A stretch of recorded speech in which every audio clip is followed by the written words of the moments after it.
The West Bengal Legislative Assembly is the unicameral legislature of the Indian state of West Bengal. It is located in the Bagh area of Kolkata, the capital of the state. Members of the Legislative Assembly are directly elected by the people. The Legislative Assembly comprises 294 members of Legislative Assembly, which include 294 members directly elected from single-seat constituencies. Its term is 5 years, unless sooner dissolved.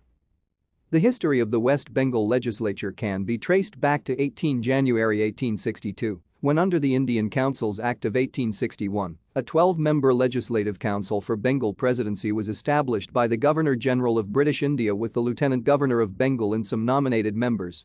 The strength of the council was gradually enlarged by subsequent acts.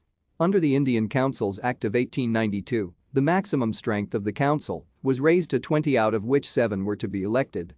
The Indian Councils Act of 1909 further raised the number of members of the council to 50. Thank you for watching. Like and subscribe if you would like to view more of our videos. Have a nice day.